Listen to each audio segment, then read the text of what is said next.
오늘 제가 얘기할 거는 타협 호르몬 검사인데요. 호르몬이 아까 정정훈 원장님이 앞에서 잘 설명을 해줬기 때문에 왜 그러면 내과나 가정의학과가 아닌 정신과에서도 이걸 해야 되는가 하는 걸 잘 설명해 줬습니다. 그러니까 스트레스하고 굉장히 밀접한 관계가 있죠. 그래서 스트레스가 우리 정신과에서 주로 다루는 거죠.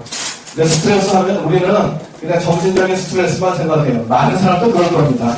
그렇지만 신체 스트레스도 있습니다. 예를 들면 질병에 걸렸다, 독감에 걸렸다, 암에 걸렸다, 다리가 부러졌다, 다 스트레스가 됩니다.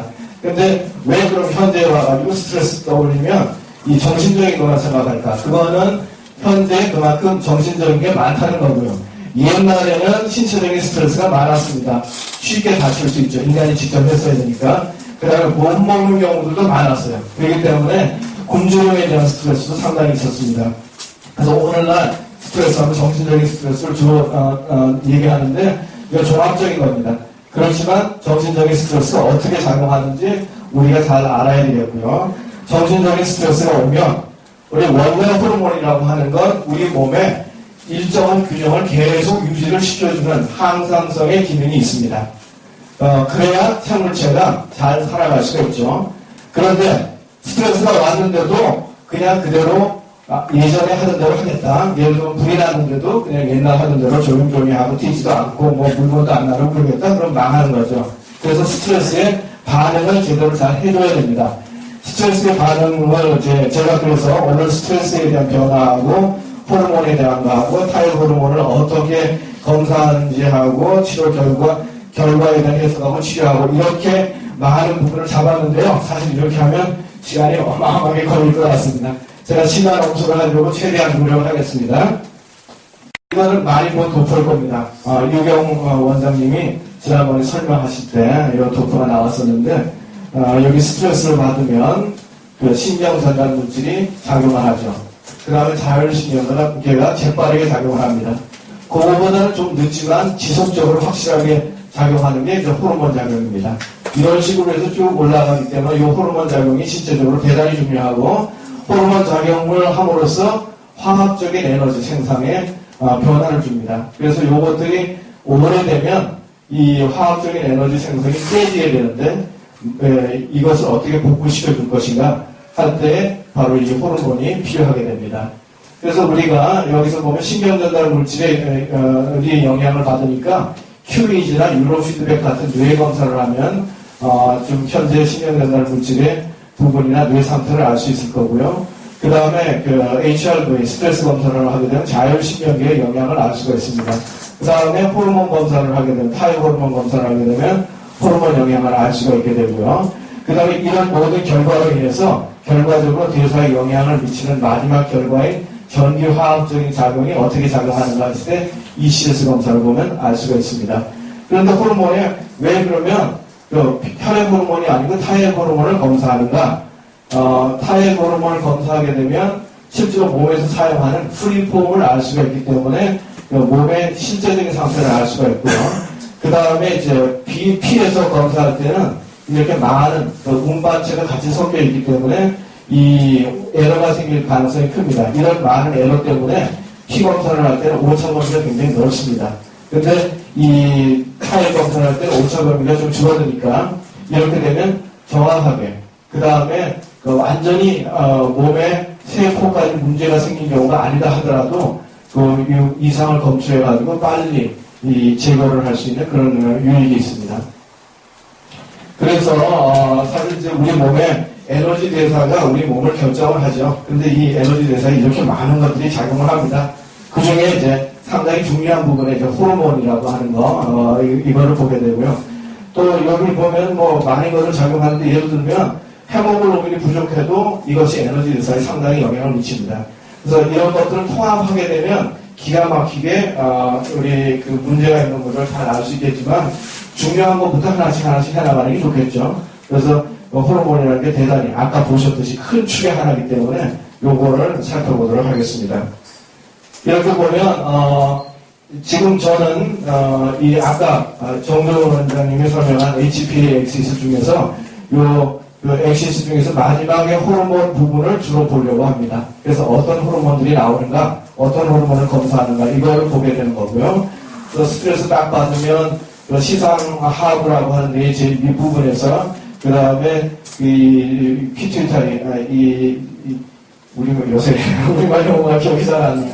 뇌하수체, 뇌하수체의 자극을 받고 그다음 최종적으로 그 부신 피질이라고 하는 것에 자극을 받습니다. 그러면 여기서 나오는 호르몬이 그 코티졸이라고 하는 호르몬하고 그 다음에 DHEA하고 성호르몬들이 나옵니다. 그래서 이런 부분들이 우리가 검사할 수 있는 이제 중요한 부분이고요.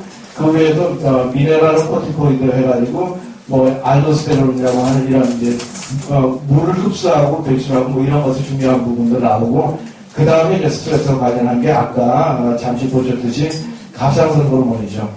근데 요것도 아니고 오늘 요거를 주로 보겠습니다. 그리고 보면 부신 피질 호르몬에 우리말로 코티솔이라고 번역을 더 많이 하는 것 같은데 코티졸을 집어넣네요. 스트레스 호르몬 하게 되면 요거하고 또 DHEA를 많이 스트레스 호르몬 검사할 때 씁니다. 그거 외에 성호르몬, 그러니까 남성 호르몬, 테스토스테론, 여성 호르몬, 에스트로겐 이런 것들이 있고요. 알도스테론 아까 옆에서 설명드렸고 그 다음에 부신 피질이 아니고 수질로 가게 되면 카테콜라민이 나옵니다. 이게 이제 자율신경계를 조절하는 조금 느린 반응이죠. 그러니까 신경을 곧바로 작용하면 이제 유선으로 컨트롤하는 거고 이렇게 호르몬으로 작용하면 조금 더 멀리 떨어진 무선 컨트롤을 시간차를 두고 하는 겁니다. 근데 우리가 검사하는 건 코티졸 검사, 요게 이제 타입 호르몬 검사에서 하는 거고 또 남성 호르몬, 여성 호르몬하고 DHEA 검사를 타입 호르몬으로 검사를 하게 됩니다.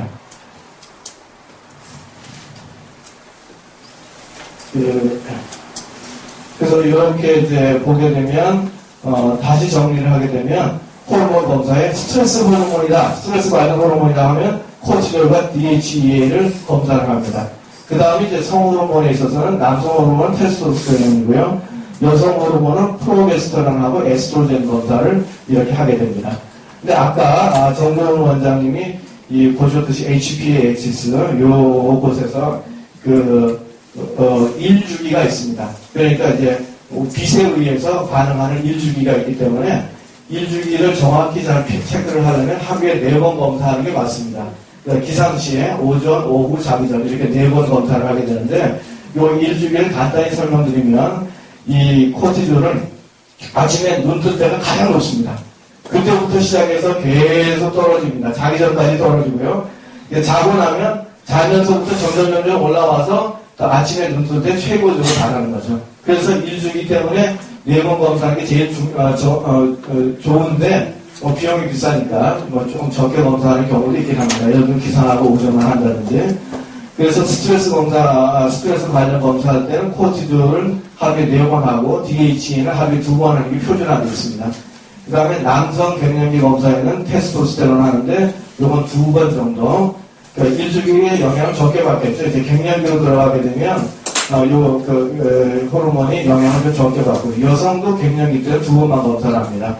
그리고 생리불순하고 조기폐경하고 아직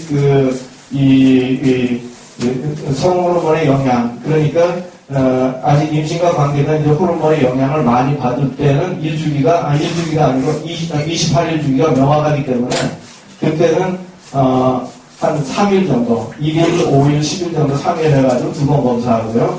불임 검사도 이거도 이용하기도 합니다. 저희는 거의 쓰지 않을 거지만 그건 5일 동안에 1, 5, 10, 15, 20 이렇게 해가지고 하나, 둘, 5이죠. 그러니까 5일을 이렇게 검사를 하게 됩니다.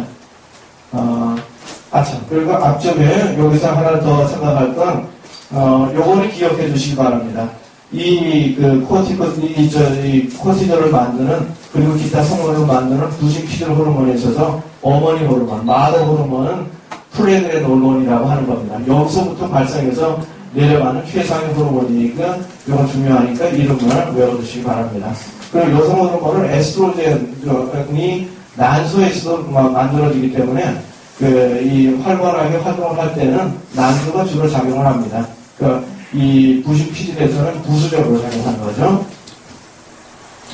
요거는 이제 앞으로 이제 스트레스 받았을 때 급성기하고 또 적응기하고 고갈기가 있어서 서로 다르게 반응을 합니다. 그래서 어떻게 변화하는가를 간단히 설명드리면 급성기에는 여기 보면 전부 다 올라가죠. 코르티졸하고 DHEA 그다음 기타도 다 올라갑니다. 급성기에는 이제 급한 불을 꺼봐야죠. 그래서 끄려고 해서 모든 에너지와 모든 걸 동원해가지고 이렇게 빡 올려놓습니다.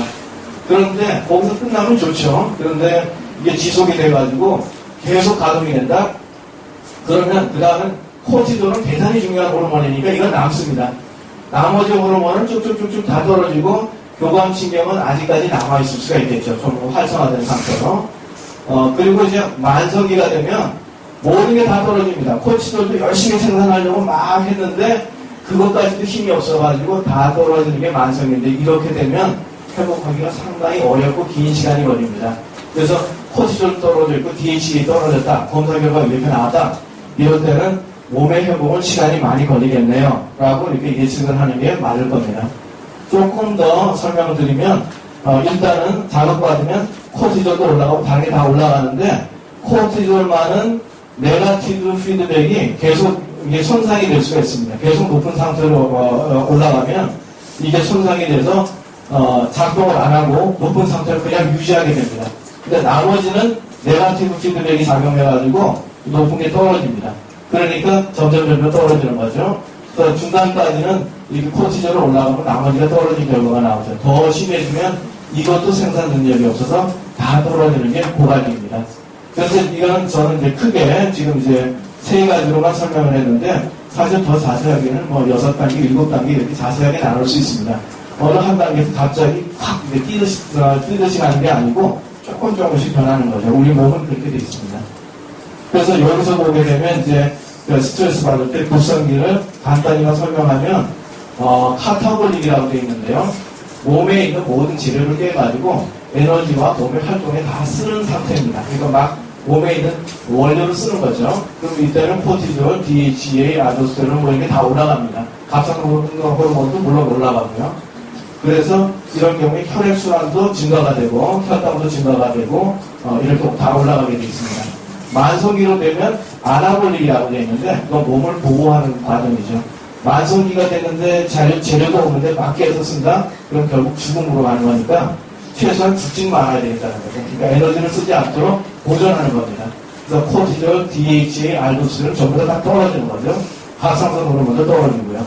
그래서 이렇게 떨어지면 혈압 및 혈당이 다 떨어집니다.